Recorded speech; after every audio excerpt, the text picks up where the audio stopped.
আসসালামু আলাইকুম। দেখেন, শত কষ্টের মাঝেও, শত ব্যস্ততার মাঝেও, ছোট ছোট বাচ্চা কাচ্চার মাঝেও আমি এখানে আম শর্ত দিলাম। কত কষ্ট, আম কাটতে হয়, আম সিদ্ধ করতে হয়, আম চালতে হয়, পরে আম শর্ত দিতে হয়। বাচ্চা কাচ্চা আল্লাহ তাআলার নিয়ামত, আলহামদুলিল্লাহ। শুকনা মরিচ শুকাত দিছি জমিনের, কাঁচামরিচ থেকে শুকনা মরিচ থেকে মেশিনে ভাঙাবো।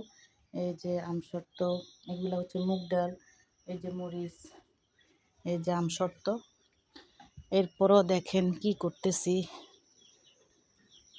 1 মিনিটও বসার সময় নাই, কাজের লোক নাই। কাজের লোকদের ধান আসছে, 2-4 দিন ধরে আসতেছে না, খুবই কষ্ট হচ্ছে। তারপরও শত কষ্টের মাঝেও দেখেন এই যে কতগুলো আম কাটতে বসে গেছি আম শর্তর জন্য। কেটে সিদ্ধ দিব। এরপরে আবার কি রান্না করতেছি,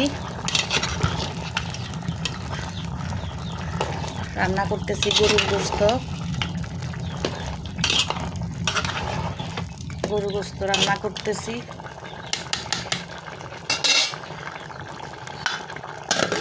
এরপরে আবার বাটা মাছ ভুনা করব। এটা চিনেন কিনা জানি না, বাটা মাছ ভুনা করব। এরপরও শত ব্যস্ততার মাঝেও এই যে ছোট ছোট কিউট আমার মুরগির বাচ্চাগুলা, এগুলো ফালতেছি। এগুলোর পিছনে অনেক শ্রম আছে।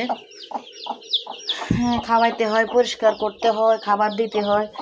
এরপরে বাচ্চারা আবার নারিকেলের নাড়ু খাবে বলছে, আলহামদুলিল্লাহ। এটাও শত ব্যস্ততার মাঝেও বানাই ফেলছি। বাচ্চারা খেলো, খুব মজা হয়েছে, টেস্টি হয়েছে।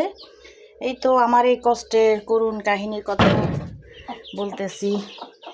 কি করব, এদিকে গেলে আগুন বন্ধ হয়ে যায়, ওদিকে গেলে আগুন নিভে যায়। তো সবাই আমার জন্য দোয়া করবেন, সবাই ভালো থাকবেন, সবার জন্য অনেক দোয়া, অনেক ভালোবাসা। চুলাটা 4 দিন আগে আমাদের যে কাজ করে সে একবারে করে দিছে, লেপে দিছে। এরপরও যে আম সিদ্ধ করি না, আম তো ছিটে ছিটে উপর দিকে উঠে না, ওই জন্য এরকম দেখা যাচ্ছে। কেউ বলবেন না নোংরা হয়ে আছে, আসলে কিছুই না। যে 4-5 দিন আগে এটা লেপছে, ওই আম ছিটে ছিটে পড়ে, এই জন্য আর কি ময়লা দেখাচ্ছে। লাকড়ির চুলার যে রান্না এত টেস্টি। এটা যারা গ্রামের বাড়িতে থাকেন, রান্না করেন, জানেন। খুব গ্রাম বের হয়েছে, আলহামদুলিল্লাহ। বাহিরে অনেক রোদ। এই তো, আল্লাহ হাফেজ। আসসালামু আলাইকুম। সবাই ভালো থাকবেন।